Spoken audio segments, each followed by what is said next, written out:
Hello, everyone, and welcome back to the Corey Walsh Podcast. Today is May the 23rd, and today we're going to be talking all things NFL. First off, we're going to be talking about the not-so-chosen Josh Rosen and how he might be traded to his third team. And we're also going to talk about the Jamal Adams Jets contract dispute, along with talking about how, Dak Prescott might start to be need to be defended a little more. And we're going to defend Matthew Stafford as well, and we're going to cap it all off with power ranking the number one QB picks in the last 20 years. So let's just get started. All right, so let's get started here with talking about Josh Rosen for a little bit. For those who don't know, Josh Rosen was highly touted coming out of UCLA of his 2018 draft class. And if we fast forward on his career, after only 2 years in the NFL, heading into his third, he is already in trade rumors to be on his third team. Now, is any of this his fault per se? Little yes, but for the most part, I would have to say no.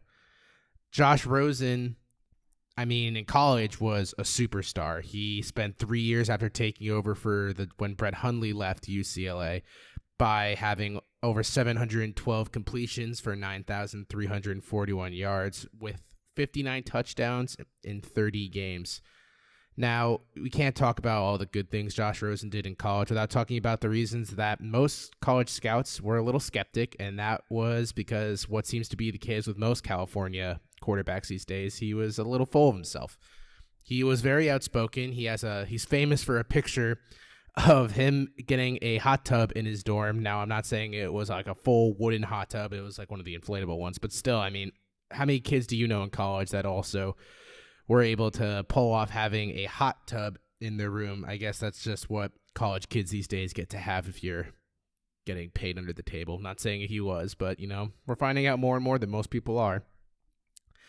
He also, before entering the draft, said he wanted to be the most winningest quarterback in NFL history. Quote, "I want to win the most games and the most championships. I'd say 6 titles, but if Tom Brady gets 6, I'll say 7.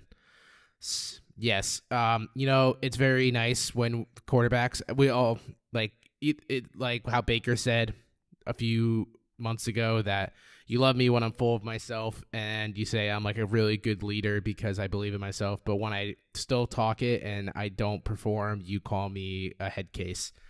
And that's what looking like right now, what Rosen is starting to look like. So he also was famous for saying after being taken 10th, there were 9 mistakes that were taken ahead of him.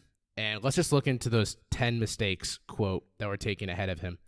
Baker with the first pick, Saquon Barkley, Sam Darnold, Denzel Ward, Bradley Chubb, Quentin Nelson, Josh Allen, Roquan Smith, and Mike McGlinchey.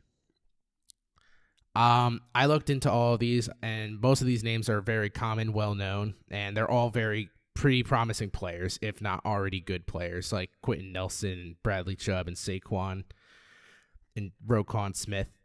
I feel that all these names are very solid, and I would say that these teams aren't really regretting their picks yet, and we already know that the Cardinals regretted theirs in some way. So let's look into the year 1 that Sam Darnold had as an NFL quarterback.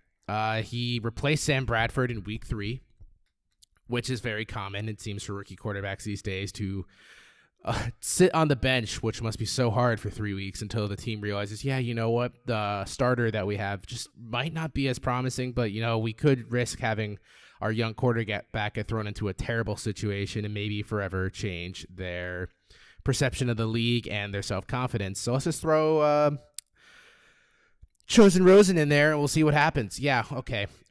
So his season wrapped up really smoothly. He ranked 5th in the NFL in interceptions, despite only playing in 13 games with 14 interceptions. He was 7th in sacks in the league, which says more about the O-line than him, but still, you could throw that ball away. He had 45 sacks on him.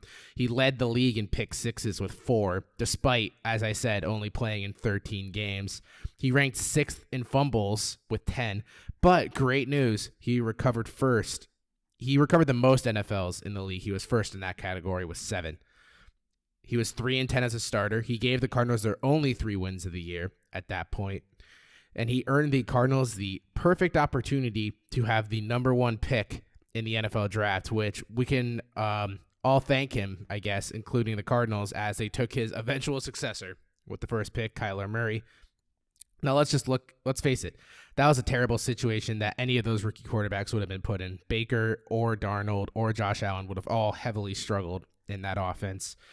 David Johnson has basically been a no-show ever since his first year in the league, and it looked like he was just going to take over. And we're not going to sit here and say Larry Fitzgerald was the wide receiver he usually is. He's just a great guy and a great, solid wide receiver. He's not going to make Josh Rosen look any better than he originally was. So I think it was very unfair of the expectations to be so high, and it only made things worse when Cliff Kingsbury became hired as the new coach of the Cardinals, and he was public in his time in college saying how much he loved Kyler Murray, and that only started the rumors that Josh Rosen had played himself into the team getting his successor only a year after they spent their pick on him. Now, what is very interesting is after they selected Kyler Murray, after this whole will they, won't they, which, let's face it, we all knew they were going to take Kyler Murray. I mean, it was the most rumored first pick ever. They're like, maybe we'll take Bosa as like a little smoke screen, and it was the worst smoke screen of all time, because once that pick was called, I was not surprised. I doubt any of you who are listening to this were also surprised in that pick, and that earned him a tropical and very warm second relocation, where the Cardinals traded him for a 2020 pick. That was their second rounder that was eventually traded to the Texans for DeAndre Hopkins. So Josh Rosen spent his second year in the NFL with another awful team, the 2019 Miami Dolphins, a team that talent-wise were just as poor as the Cardinals, especially offensively. I would say their only bright spots in their offense last year were Devontae Parker, who only seemed to succeed with Ryan Fitzpatrick coming in, and Mike Gesicki, who also only seemed to show up towards the later half of the season. They basically had no running game, just like Arizona seemed to struggle in the running game, as Philip Laird, however you say his name, was like their RB1 for like the whole year. And what was so fascinating is that, believe it or not, being on a terrible team is a terrible environment for a young quarterback, especially one that just had the confidence shaken of being a franchise quarterback for a total of 13 games and then getting shipped to another team who was thinking that they would make him the franchise quarterback. And eventually Fitzmagic became the leader, where they rattled out 5 wins, and Rosen started 3 games, went 0 for 3. And now the Dolphins were in the position where they had the 5th pick in the draft, and they decided to take Tua Tagovailoa over looking at Josh Rosen's potential, which, let's face it, no one was not going to take Tua, or a quarterback for that matter. If you're Miami, I would rather take as many shots on trying to find a franchise quarterback if I was the Dolphins, because the Dolphins haven't had a good franchise quarterback since Dan Marino, and the best good quarterback they've had is a competition between Chad Pennington and Ryan Tannehill for one season. So this leaves Rosen in another spot where he seems like he'll be on the move here once again. And you might be thinking to yourself, why should a team take a shot on Josh Rosen? Well, I would assume that it would take less than what Miami paid for him, which I think would probably be somewhere around a 3rd or 4th round, or a 4th and 6th round draft pick pairing. He is very young. He's actually younger than Joe Burrow, the first overall pick in this year's draft class. And I think it's really hard to gauge how good or bad Josh Rosen is, considering he has been on awful teams in the past 2 years that haven't really given him any chance to set up for success. I think that there are a lot of teams in the league that would not hurt to either try to find a franchise quarterback, or just maybe have him learn under a few years under a good veteran, then throw him out there. So the teams I have pinpointed Josh Rosen to go to, I think, are New England was very interested in him when he was available, when the Dolphins traded for him, and they didn't. Pittsburgh is another great team, seeing as they have Big Ben, and it's the supposed comeback of Big Ben's coming up. But let's say that doesn't pan out. Which direction are they going to turn? It wouldn't hurt to have a young backup quarterback that Ben could. I don't even know if Ben Roethlisberger's a good mentor, but he'd be a great quarterback to learn under. And John Gruden's really salivating at the bit to get rid of Derek Carr. So Josh Rosen would be a great fit to learn under a Gruden offense. And Gruden had a QB camp, so who knows? Maybe they could have had a great connection. All right, so another big headline that's been going on in the past week is the Jets and Jamal Adams here. Jamal Adams, the safety, is a two-time Pro Bowler who's racked up over 273 combined tackles with 12 sacks, 6 forced fumbles, and 2 interceptions in 46 career games. The big issue here, as great as he sounds, is that he is basically sounding off that he wants to be paid more money, which makes a ton of sense. I mean, he's getting paid, I think, $3.5 million, which is very low, the stats he is producing. But let's just face it, that's how rookie contracts go.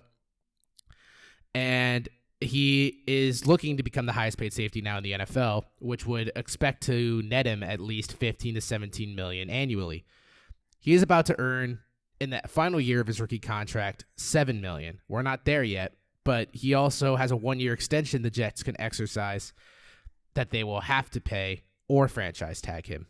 And the franchise tag is like, no players ever seems to be happy that they got franchise tagged. They just want to get a new contract. They don't want to get paid the average of the 5 top players in their position. They would just rather have continuity and just a solid contract going through many years. But let's just pause for a second, because this situation for the Jets, as Brian Costello of the New York Post brought up, they've been here before. They've been here 10 years ago with a man called Darrelle Revis. Revis Island, you might have heard of him. The best corner for the decade, I would say. Yeah, Jet fans, it seems like your life really can't get any worse, because like back then, your superstar defensive back, years before his contract's ready to give up, is already demanding he wants more money. And if he doesn't, he is fully prepared to seek a trade, which they flirted with last season at the trade deadline with the Dallas Cowboys, and Jamal Adams made it very vocal that he would not be disappointed for going to Dallas. Very ironic for the man who nicknamed himself Prez of the New York Jets is already looking to give up a tenure shorter than the amount of tenure that it would take a U.S. president to have his. Very interesting. The Jets basically are guaranteeing themselves to be in a dumpster fire, because the huge difference between that Jets team when Darrelle Revis requested his either trade or extension was when they did Hard Knocks, and it also was when the Jets were flirting with Super Bowl appearances and having their sights set on playoff berths. And this Jets team is far from both of those goals. Their head coach, Adam Gase, is atrociously overvalued as a quarterback guru. Because, you can make Peyton Manning one of the top 5 best quarterbacks of all time have a great comeback season when he had insane weapons and was Peyton Manning. You really think Adam Gase made Peyton Manning the quarterback he was? I don't think so. Adam Gase also ignores their star running back that they paid millions of dollars for, Le'Veon Bell, and is deciding to bring in the ageless wonder, I was going to say Al Gore, Frank Gore, to split the carries? You want Le'Veon Bell to split the carries with Frank Gore? Really? No offense to Frank Gore, but you have Le'Veon Bell, and you don't need to take hand touches away from Le'Veon Bell. That just doesn't make any sense whatsoever. They also let their number 1 wide receiver go away, who was really a 2, let's be honest, with Robbie Anderson, to free agency, because you know what your young quarterback needs? Wide receivers. And I know they spent some of their draft capital on wide receivers. I don't think the lineup of Jamison Crowder and Quincy Enunwa was going to save Sam Darnold, and I'm not going to sit here and say these rookie wide receivers, which have a chance of succeeding as like anyone in the league, which is very slim. The wide receivers are a crapshoot. It doesn't matter really where you take them. You can look at some of the highest taken wide receivers like Justin Blackmon, or you can look at some of the lowest taken wide receivers like Julian Edelman, and you don't know who's going to succeed and who isn't. So I'm not going to sit here and say that some rookie is going to rejuvenate. I'm not even going to say rejuvenate, or is going to help Sam Darnold become an elite quarterback, which I totally think he could become a very good quarterback. I'm not going to sit here and say that he is overvalued or he is like people. I know a lot of Jets fans are blowing smoke up Sam Darnold, saying like how he is so great. I think he could be great. I think he could be the best quarterback in the division. But the fact of the matter is your coach and your roster are not helping. So the only bright spot they really have here is with Jamal Adams, is really my point. And they're just like, they have a star and a half. I'm calling Darnold as the half. Jamal Adams is your star. Do not let Jamal Adams go just because you don't want to pay him early. You were snake bitten by Darrelle Revis. You eventually paid him, but that led to a short-term deal, which then led him to being traded to Tampa. And we all know how Revis's career went past then. He had an off-and-on career with Tampa. Then he got traded to New England, became the star of their defensive secondary, and then went back to New York after officially getting over the hump and being a worse player. And the Jets were just very excited to have him back when, let's be honest, the Jets should have had him the whole time. Adams is really not making it easy here, having his peons, though, state his displeasure about their contract. I mean, let's be honest, if you're just, it's like when Kyrie and the Cavaliers, when Kyrie was sick of being on the team, and he's just like, I want to get out of here. Well, you're making your value less, because now everyone in the league knows that you want to be available, and the team who would have traded you now is getting less than what they would think you are, because everyone knows you want to leave. You're actually hurting your value by letting it more known that you want to either be signed for more money or you want to leave, because now that the Jets are like, well, we're going to get less than we want and we don't really want to pay you. And let's face it, the Jets are kind of in the driver's seat here, because the Jets have him under contract for the next 2 years and have an option to franchise tag him for a third year. I do agree that the $3.5 million is very below his performance value, but I do believe he should honor the contract that he signed. Every rookie signs it. You don't see every rookie complaining that they're getting underpaid. You got taken with a very high pick. The fact of the matter is you should play your games. And also the Jets, if you were smart, you wouldn't just do this dance saying that you're not going to pay him. You should pay him. If you let him go, you're just repeating what you did 10 years ago by letting your star defensive player just walk. And I'm sorry for Jets fans here, because it's just a bad look for their team. And I already know they don't like Adam Gase. But, I mean, their structure as a whole is just pretty bad. They've shot themselves in the foot multiple times, and it looks like they are on their way to shooting it again. Let's just hope for Jets fans' sake that Fireman Ed will still be on their side for these discussions. Another topic I want to talk about is Dak Prescott. So Dak Prescott's been in the news for quite some time in regards to his contract. It's kind of like the Jamal Adams thing, except Dak Prescott's already been offered the second most money in the league for a quarterback, and he turned it down. Rumor has it has been the theme of Dak Prescott, because it was rumored he wanted more years, or he wanted more money, or he wanted less years, or he didn't like the money at all. Everyone is freaking out about Dak Prescott.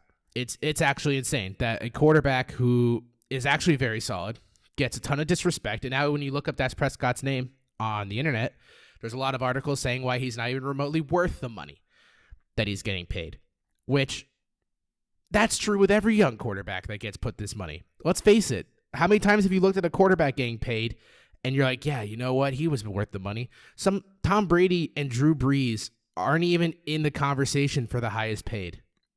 And they're like two of the top 5 in the league, and they're not. You know who's the top paid quarterback? Matt Ryan and Russell Wilson. Yeah. Russell Wilson makes a ton of sense. Russell Wilson should, as of right now, be the highest paid quarterback in the league. But Matt Ryan, do you really think Matt Ryan should be one of the highest paid quarterbacks in the league? No. QBs in the NFL, for the most part, get overpaid and make the market shift every time. Every time a new quarterback gets a contract signed, it's basically like, oh, well, here's the new market for a quarterback. This is what all quarterbacks now have to get paid. It's very interesting. I mean, let's go through the total amount of money in the NFL quarterbacks have made, and I'm ranking them by what the most a quarterback is making in their contract in the NFL. Matt Ryan, like we said, is making $150 million in his contract. Russell Wilson is next, making $140 million. Russell Wilson's making that over 4 years. Matt Ryan is making $150 over 5 years. That's why Russell Wilson's the highest paid. Jimmy Garoppolo is next up. We all remember that deal because, you know, Jimmy Garoppolo, the savior, the best quarterback that we've ever seen never play, got to San Francisco, showed a 6-0 start against a really crappy schedule, And everyone was like, oh, man, him and Shanahan, they're going to be amazing. Look where we are with Jimmy Garoppolo right now. Now you can win with him, but that's about it. He's not going to win you the games. Because when San Francisco was in the Super Bowl and they were up in the fourth quarter, guess who faded away just as fast as every other average quarterback does in the league? Jimmy Garoppolo. Matthew Stafford is up there. Then there's Aaron Rodgers, which, why is he not higher, I guess is the question. Very simple. His contract was signed after these guys. Jared Goff.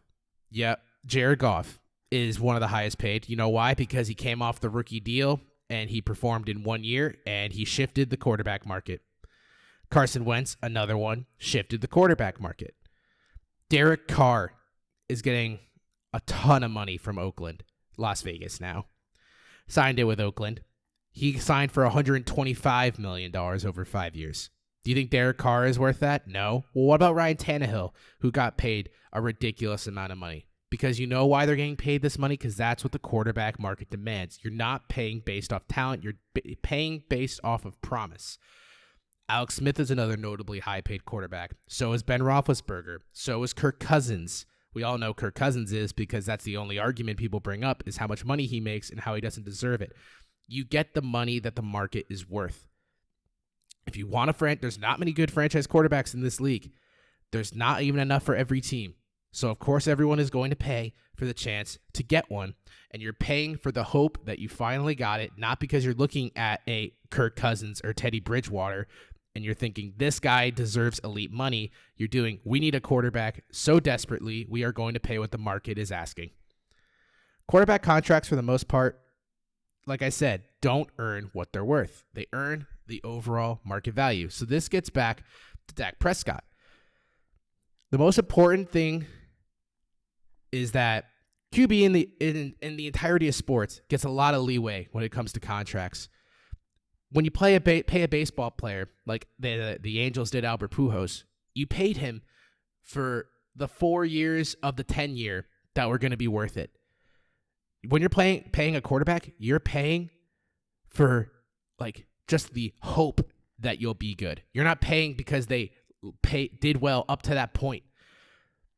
Now, one of the issues here with Dak Prescott is that he is not an elite quarterback, but he is very good. And very good quarterbacks get paid a lot of money in this league. Over his career, Dallas has had the best offensive line talent in the league, which is one of the gripes that people have against him. Another gripe here is that Dak Prescott, against teams with 9 or fewer wins, is a sensational quarterback. He's 35-11 with 75-17 touchdown interception ratio, a 72.9 QBR, and he is second ranked in the NFL in that category since he's entered the league. With 10-plus wins, he is a 5-13 record, 22-19 touchdown interception ratio, and a total QBR of 55.3, which ranks 19th. But it's funny people say this about Dak because no one really seemed to have so many gripes about when the Eagles paid Carson Wentz because he is quote-unquote a generational talent because he's physically built, which seems to be the favorite comment of all draft experts when they talk about quarterbacks. Oh, his build is great. Mitchell Trubisky's build was great. Jamarcus Russell's build was great. Build doesn't mean talent, so I'm very confused by this. And Carson Wentz is beloved by everyone, and he is an injury-prone quarterback, and he is terrible against above 500 teams, and he did not get these issues when he was the quarterback and he got this contract. Now Dak's in the same position, and because I think it's America's team, everyone just puts the light on the Cowboys and says, how could you pay Dak? He is so average. But let's not forget, when Dak Prescott won Rookie of the Year after taking over for Tony Romo, and him and Zeke looked like gangbusters, everyone was like, I can't believe that Dallas just got their way into another franchise quarterback. And he hasn't really done much to make you not think he is this. Remember when Zeke was holding out and all the insiders stated that only 2 of Dallas's big 3, that being Elliott, Cooper, and Prescott, were going to get paid? Last time I checked, they overpaid for Zeke. Ezekiel Elliott got a 6-year, $90 million contract extension, which Todd Gurley's was $60 million, and that is already soured, but that's not really comparable. But running backs don't usually make that kind of money, and who's to say that Zeke won't have some severe injury down the road that will make that money just go in the dumpster? Then there was Amari Cooper, who also got paid on a 5-year, $100 million contract to stay with the Cowboys. Dak is simply going to want to earn the same money that most quarterbacks do after their contract is over in their rookie deal. Dallas is really the one who screwed themselves here, because with all the lucrative deals that they're going to eventually make with this big three, because I believe that Dallas is going to sign him. There's no way Jerry Jones doesn't decide to make a splash on him. They've already attempted to. It just comes down to getting the deal done. One could argue you could have just paid Prescott and Elliott and let Amari Cooper go, because now they drafted CeeDee Lamb and Michael Gallup. My point here is we're so angry at Dak for just wanting the money that his market demands. And it's not more his fault than it is the league's and the GM's. And now the Cowboys are going to probably start biting their tongues here that they just didn't give him whatever he seems to have wanted. Because once this Patrick Mahomes deal comes out, I can tell you right now, the market's going to reset so hard that we're going to look at these deals now, like the Russell Wilson and Matt Ryan deals I discussed earlier, and be like, oh my God, this is about to be a hellhole for any team that is in the same situation they are with Dak. Cowboys are in with Dak right now. Like when the Jets have to pay Darnold in the future, let's just take a minute and realize how much money that is going to cost, because it seems right now that the average quarterback takes somewhere around like 15 to 18% of the team's cap. And once this Mahomes deal clocks in, it's going to be somewhere around 22 to 25% of the team's cap space is going to go solely to the quarterback. And that's just a scary thought for GMs everywhere. Another quarterback in the news these days is Matthew Stafford, the first overall pick back in 2009. His name has come around in a lot of rumors recently, as the Lions seem to maybe be moving on. He put up his house on the market, and rumors just started swirling everywhere that maybe the Lions are, for the first time in 11 years, looking to move on from their boy, Matthew Stafford. The Detroit Lions have been a very competitive team under Matthew Stafford, and Stafford helped this transition of finally giving the Lions a face at quarterback by consistently putting up well above average numbers on a yearly basis. The Lions have been awfully built for the most part of his career. They've only had one 1,000-yard rusher in the entire time Matthew Stafford's been there, and that guy was Reggie Bush. Yes, Reggie Bush, who is more towards the end of his career than closer to the peak, was the only running back that has given Matthew Stafford any sort of help.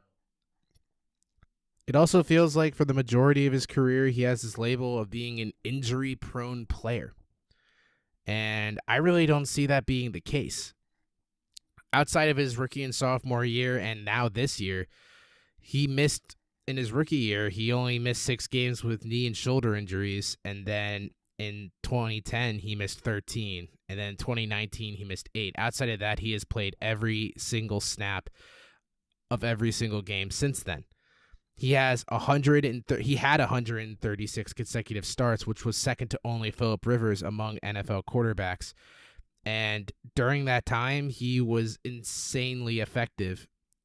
He had 256 touchdowns and 134 interceptions. He holds several NFL records, including the youngest quarterback to throw 5 or more touchdowns in a single game, and being the first player in NFL history to complete 60% or more of all passes in each game in a season, and fourth most fourth-quarter comebacks in a single season with 8 in 2016.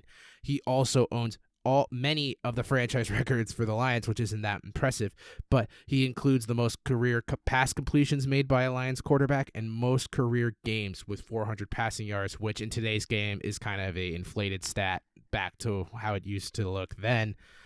Whatever team honestly can try to rip out Matthew Stafford from another team here will be insanely lucky, just not cap-wise, as he makes a ton of money. I mean, this guy just lights up the field. I've seen, if you look up him on YouTube at all, just look up his highlights. There's literally titles of videos that are like, he is the next he was Pat Mahomes before Pat Mahomes existed, which is a little extreme. I guess.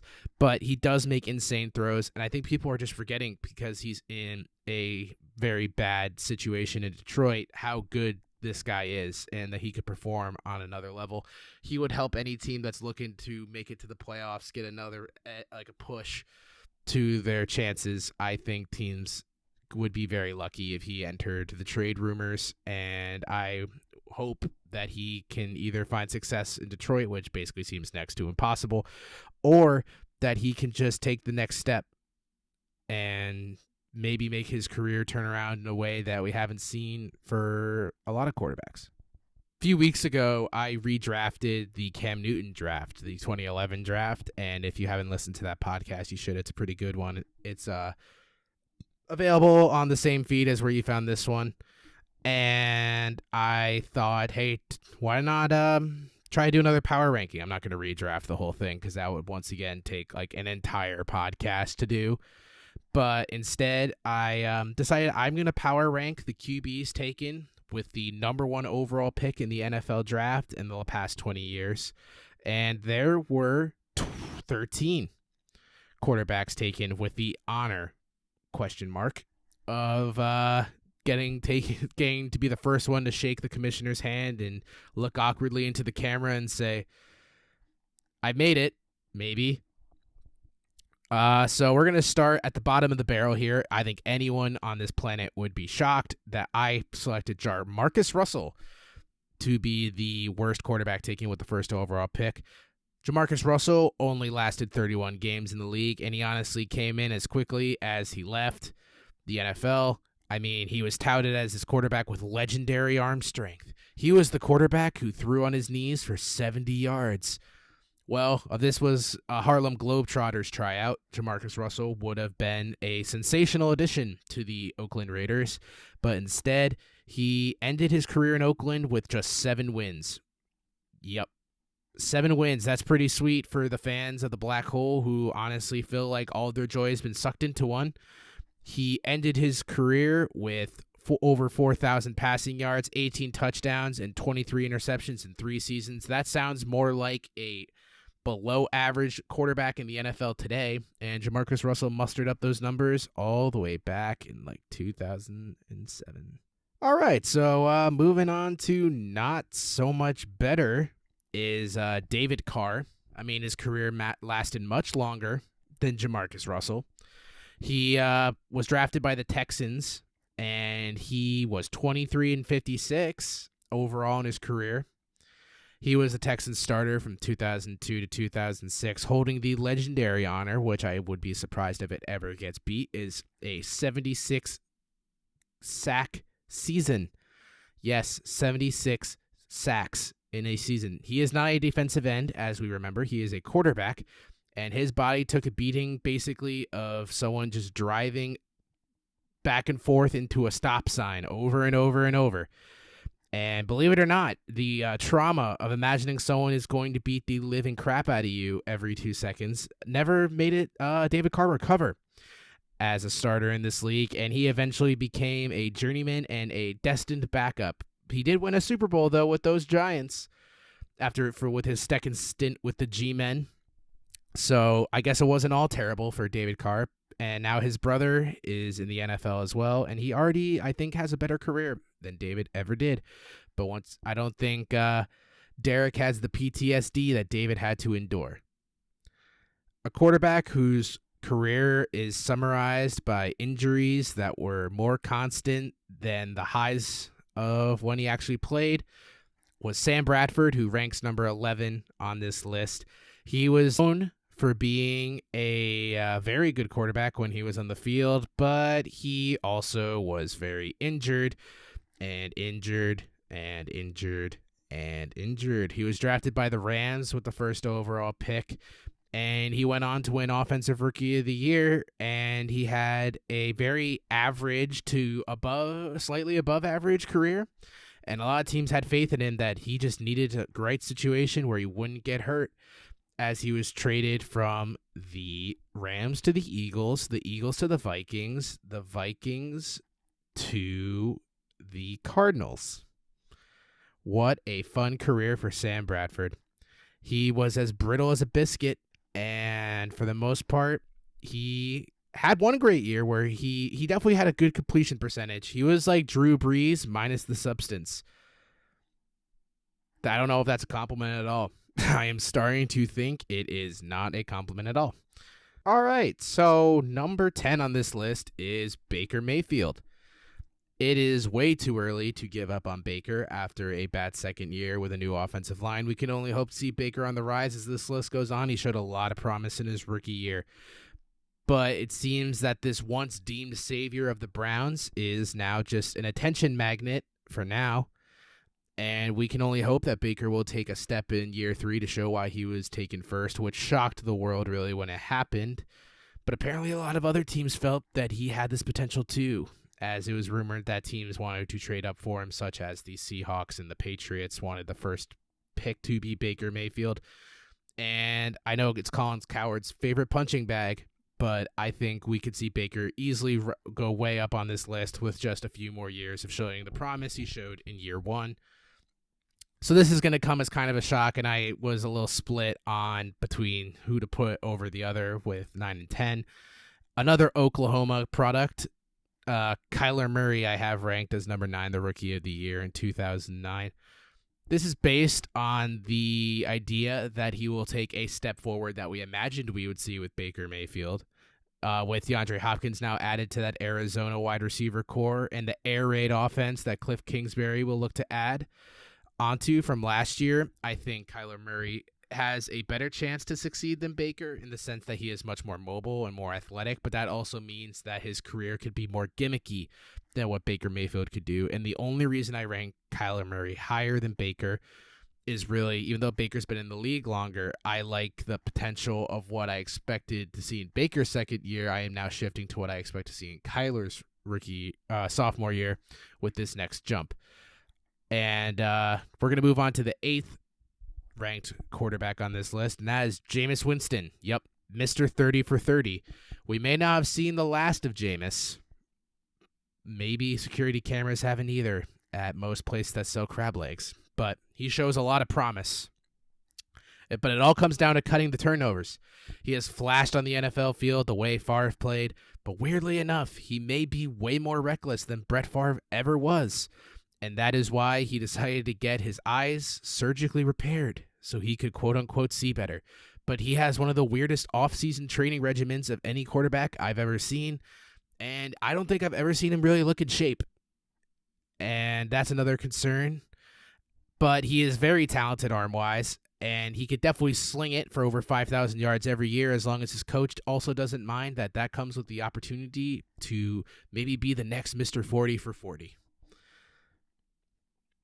Jared Goff is number 7, Mr. Safe Guy, basically. He is tied solely to Sean McVay's offense because when Jeff Fisher was his quarterback in his first year, he looked like one of the worst quarterbacks ever taken in the league.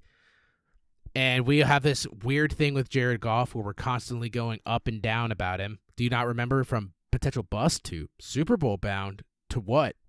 Now he's average. Maybe. I mean, let's face it, this is going to be a very interesting year for Jared Goff because it looks like all of Sean McVay's offense might have caught up to him. Or maybe it's just that Jared Goff is making the offense look worse.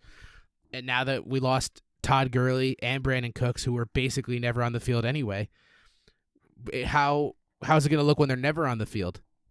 That's something we have to keep in mind with Jared Goff. I wouldn't be surprised if I did this list next year and I had him lower and I had Baker and I had Kyler higher. Jameis might stay in the same spot because now he's a backup. All right, 6th on this list, Cam Newton. Say what you like about Cam Newton, but Cam Newton truly has had a pretty impressive career with the pressures of being the number 1 overall pick with the Carolina Panthers. He had an MVP season. He's a very overall solid NFL quarterback. He's been a franchise quarterback for years. He was one dive away from potentially having a Super Bowl ring. He's been very fun, very flashy. I would say that he has been overall pretty good. Just not as good as our next guy on this list. Next on this list is the once sensational, once heavily criticized, once really just took the world by storm and is banned in most Madden games. It's Michael Vick here at the number 5 spot. Michael Vick showed extreme promise, extreme flash, extreme everything.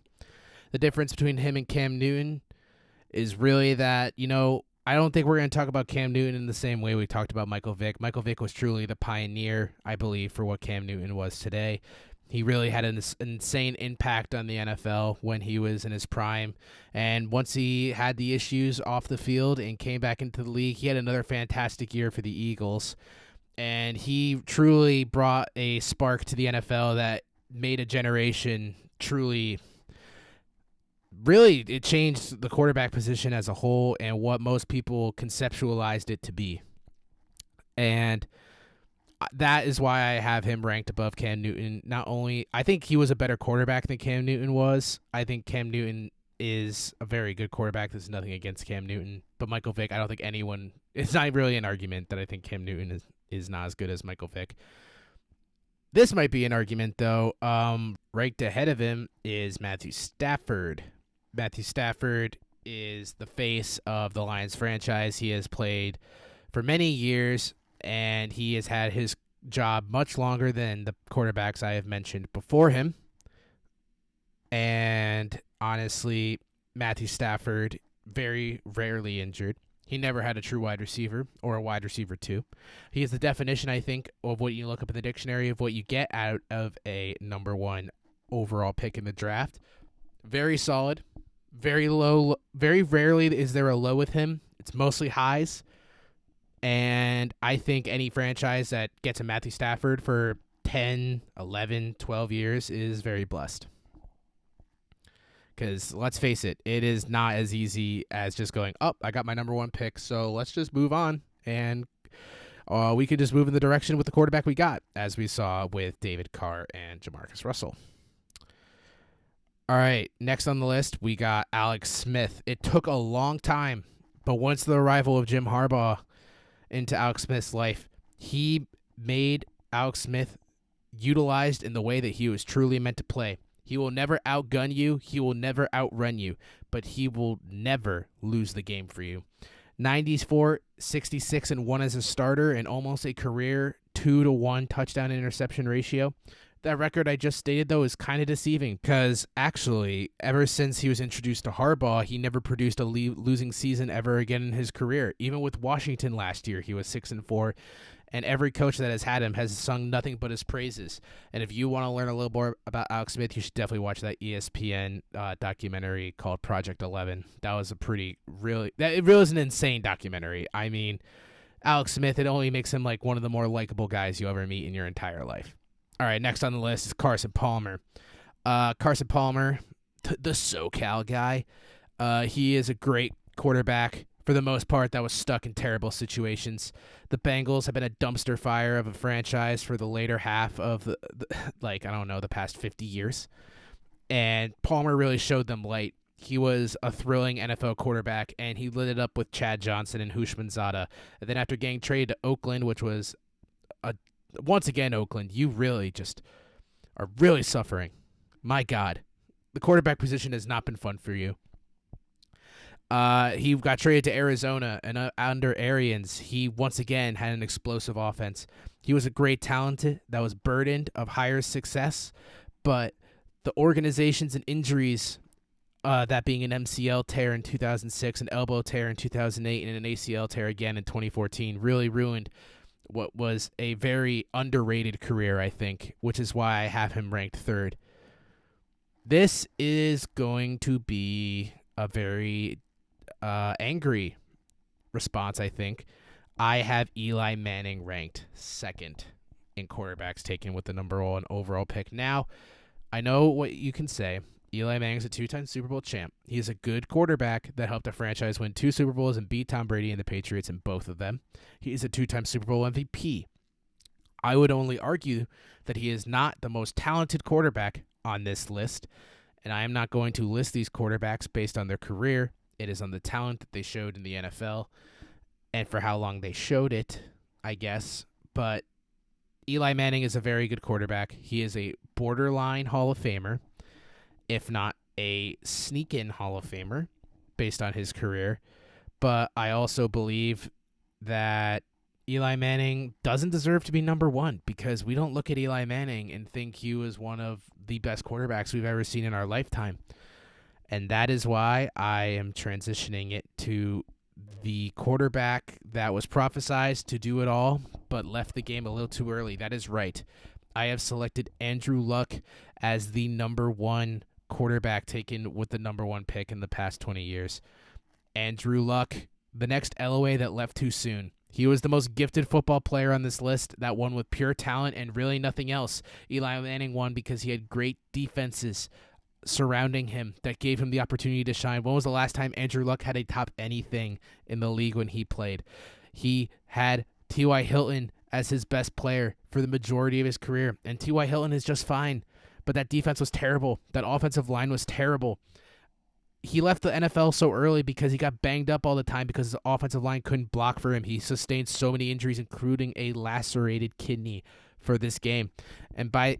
But the level that we never got to see him play at was at a higher. He was already at a higher level than any of the quarterbacks I placed on this list. He had 86 career regular season games, and he produced a 53-33 record. He had 171 passing touchdowns and trailed only Dan Marino and Aaron Rodgers and Brett Favre for the most in their first 100 starts of a quarterback's career. And one could only assume that Andrew Luck was not in his second act yet, and that in that second act, especially with the way the league is diluting and becoming more even, that Andrew Luck could one day have held a Lombardi trophy and would have cemented himself as one of the greatest quarterbacks we have ever seen. But he was definitely one of the best quarterbacks that played in the time in which he did, and for that reason, I have Andrew Luck taken with the number one overall pick of the number one overall picks in the past 20 years for quarterbacks. And if any GM was on the board and had to pick from the list I picked from, you could argue Michael Vick, but if you knew what happened to him off the field, you wouldn't have probably wanted to take him, and you probably wouldn't have wanted to take Carson Palmer because of his injuries, and Eli Manning just doesn't stand out in that way. So that is why I selected Andrew Luck as the quarterback on this list. All right, and that's going to wrap up this episode of the Corey Walsh podcast. If you liked this episode, please subscribe if you haven't already. And if you want to see these segments more cut up, you can also check out our YouTube channel at The Extended Cut, where we post these podcasts in shorter amounts so you guys can listen to more of it. And just be sure to share the word, guys, and have a good weekend.